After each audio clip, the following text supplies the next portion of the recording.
Hello, my name is Kay Manby and I'm a yoga and Qigong teacher. And I love it so much. It's such a wonderful opportunity to be able to share it. It doesn't matter what age you are. I came to Qigong in my 70s. It doesn't matter what stage in life you are, whether you're pregnant, whether you're unable to get up, unwell. You can do it in a chair, you can do it in a bed, and you can do it standing. So I'd just like to share some of the wonderful aspects of it. It's one of the 5 pillars of Chinese medicine, and it has been around since time began in Chinese culture. It's also a meditative practice. It's an internal martial art. But so many of the principles are about working with your body, and I do often talk about it being your body being a garden, and you look after your garden, you nourish it, and you water the ground when it's dry, and you hope for the sun to shine to help everything become abundant and grow well. So this is a slightly different way of watering your garden. Going to inhale now and just gather in your arms anything that takes away from your peace of mind. Any distracting thoughts, any unnecessary excess energy or lack of energy, and just softly remove it from your body. Your hands are really soft, and in the center of each hand you have an energy center, and it's called a working palace. So if you look at the middle of your hand, that little dimple in the middle, imagine now you're gathering energy in the palms of your hands, and in your arms you're gathering a positive affirmation for you, a good intention, be it for calm, contentment, health, strength, peace, or joy, whatever works for you. And let it rain through your body like the softest rain, bringing it into every cell and ligament and fibre of your being.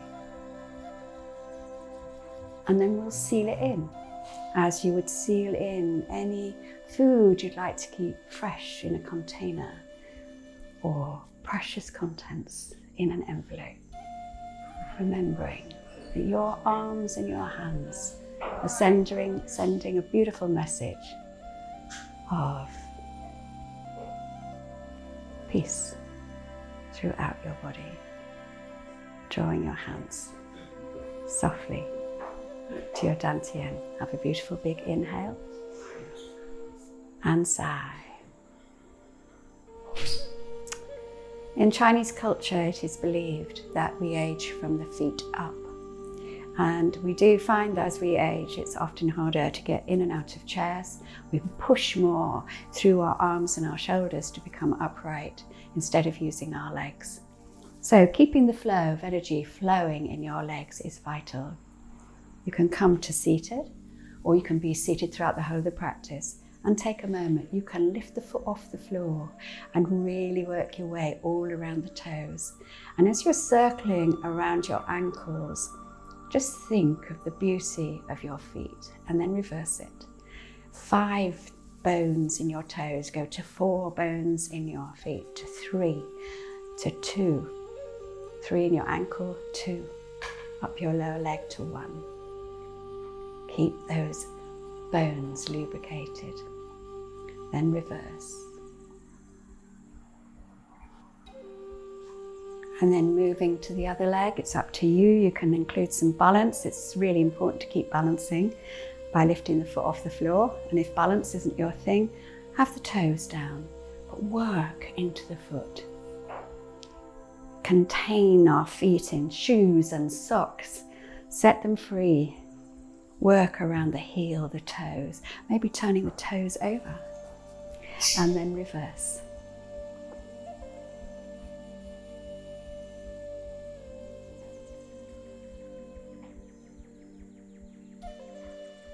And then place your foot back down. There's a softness in the knees in Qigong, so just take this moment now to let that softness work through your body. This is called wild horse shaking.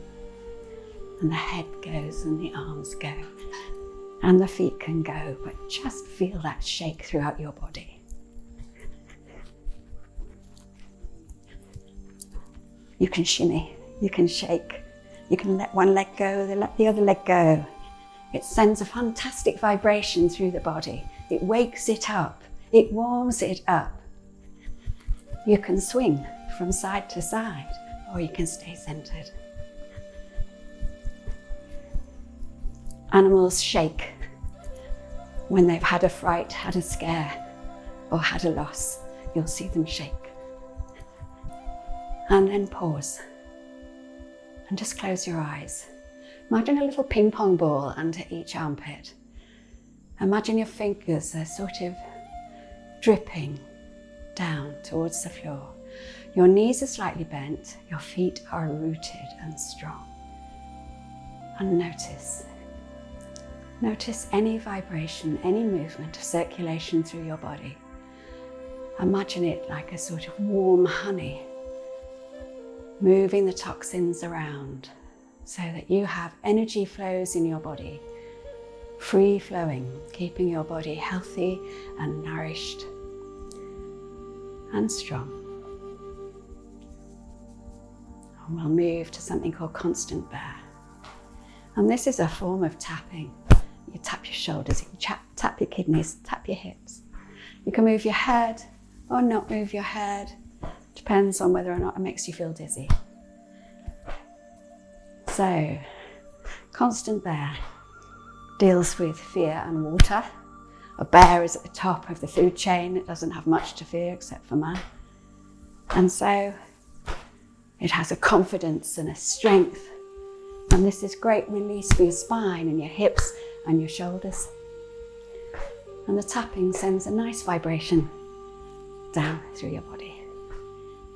And then slow it, and slow it, and slow it, until you come to center. Come back to that little thought of a ping pong ball under each armpit. Soft knees, slightly bent. Close your eyes. Just come into you and your breath and your breathing. Feel your breath flowing freely. So inhaling, fill your belly. Exhaling and letting it go.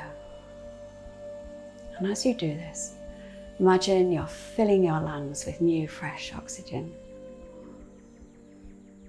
And as you're exhaling, you're inviting the grey, the old, to release out of your body into the earth below, as if you're making a new form of compost.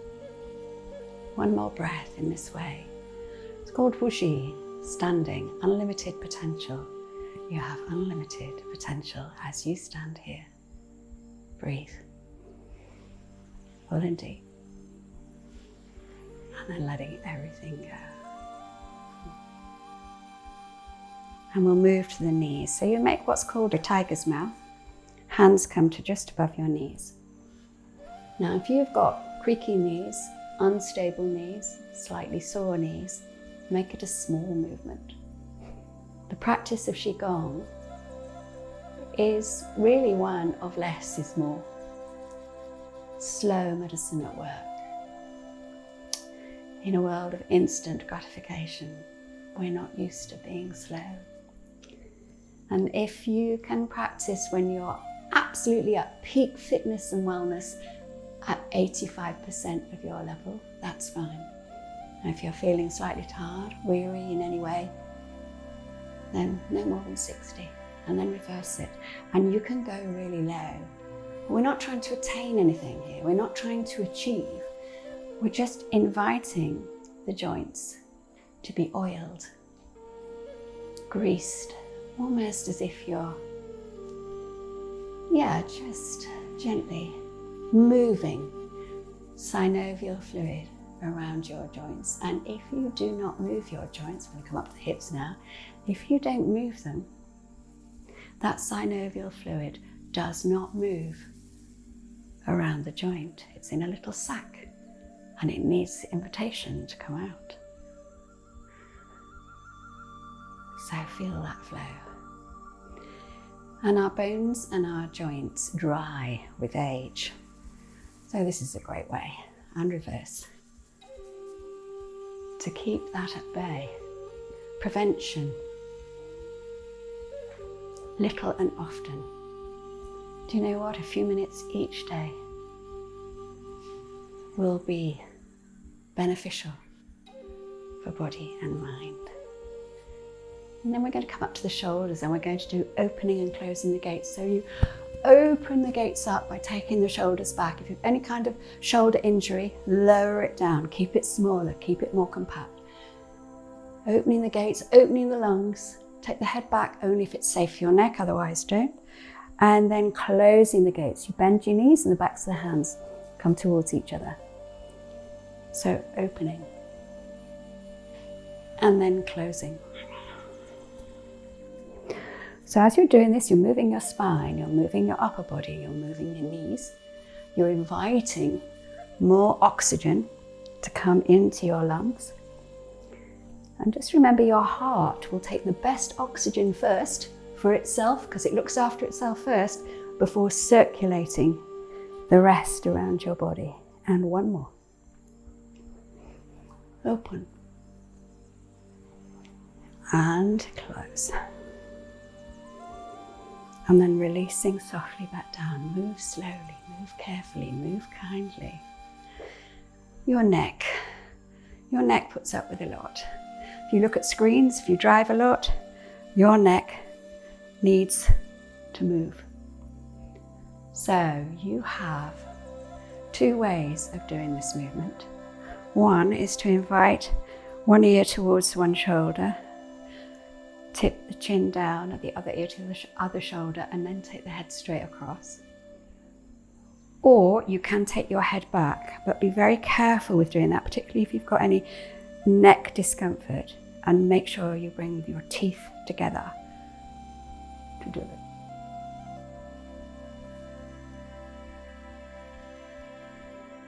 And then we will reverse it.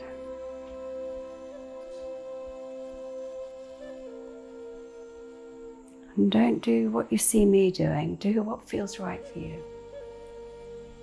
It's practice for you, for your body, for how you feel now.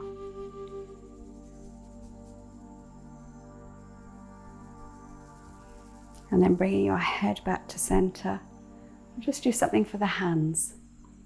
And this is called parting clouds. So we come back to these center of the palms of your hands, energy in, energy out. Bring the arms out to the sides and just close your eyes for a moment. Get a sense of the movement of that energy in the palm of your hands. And then you're going to draw your hands in, almost as if you're pulling in your hands towards a cloud, a fluffy cloud. You just get that sense of that cloud. And then you draw your fingers in one by one. And then you bend your knees, push down, and separate the clouds, and they'll help you to see the blue sky on a rainy day. So drawing in, bring those fingers in one by one. Push away, soften the knees, and separate those clouds. And one more, as if you're parting a curtain. Bring it in. Separate those clouds, push away. And then open out. And release. So in Qigong, we work with the meridians of the body, and by keeping the meridians of the body healthy and flowing well, we help the body to keep illness at bay. So I'm going to start off with something called the red mai, which is the main yin conceptual channel. And I always think this is a little bit like stroking the front of a cat. The cat positively purrs. It's a very calming practice. It's really gentle.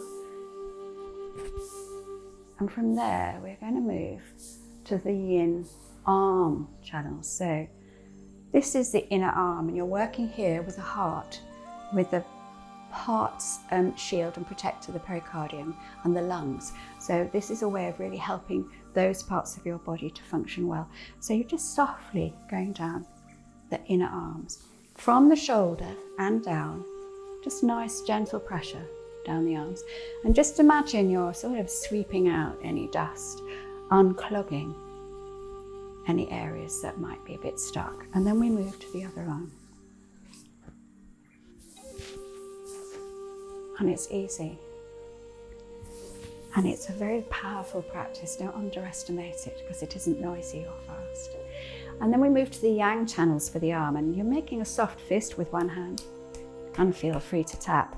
So this is when you're waking up the battery. So this is the outer arm for the small intestine, the large intestine, and what is known as a triple heater. So you come up into the corner of the neck, right into the top of the shoulder really, just feel that nice tap there. So the triple heater is like your internal body's thermostat. It tries to keep the body regulated. When you've done it 3 times, just come up to that shoulder and give it a beautiful massage. Just release, nice gentle pressure. And then we go to the other arm, tapping the hand, the outer arm. So, small intestine, large intestine, getting a bit of a wake up, hello. Get moving, get going.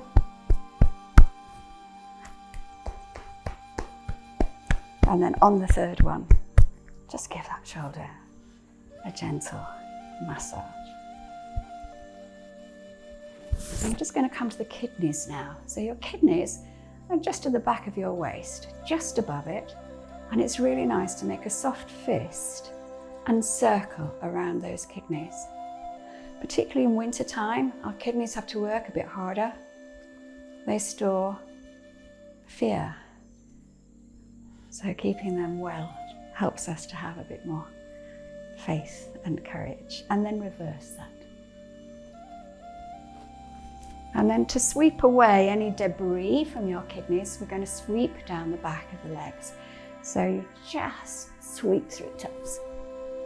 And just imagine it's like a form of advanced dusting. You're just moving it all away. Clearing the channels. From here, we're going to come to the urinary system and the kidneys, the yin parts of the body. So you can either stand or you can be seated and just lean forward to do it. And you bring your hands to the inside of your feet, draw them up the inner legs, and then you draw them up the sides of the stomach for the stomach meridian, and then up towards the liver and the spleen. 3 times. Inner legs, up the sides of the stomach, liver and spleen. So here you're working kidneys, liver and spleen. Clear them, clean them. And then we come to the yang. First for the stomach meridian, so softly, not too hard, down the front of your stomach, down the top of your legs, and then to the outer legs. And we're working with the liver 3 times there. So don't be too hard on yourself. Tap to whatever works best for you. Out the legs and down, and the last one.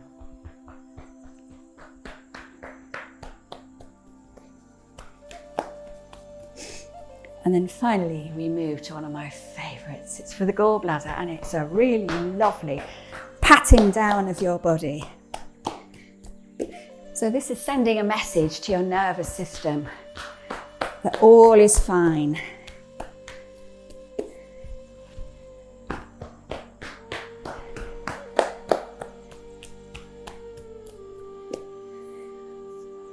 And that completes the tapping, and we'll just finish. Bring the arms up to shoulder height to gather all the benefits of tapping and draw those in to your dantian. And in all Qigong classes, we finish with 3 bows. So whichever is your dominant hand, I'm right-handed, make a fist of your dominant hand. And then the other hand envelops it, holds it ready and steady. And we take a moment now to bow to each other for sharing the practice together.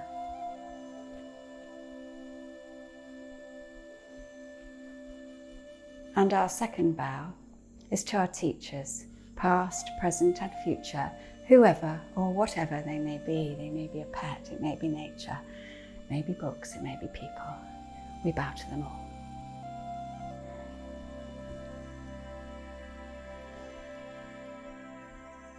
And our final bow is to ourselves, and in doing so, we bow to all those that came before us, parents, grandparents, ancestors, all the way back to the very source of life, that is one.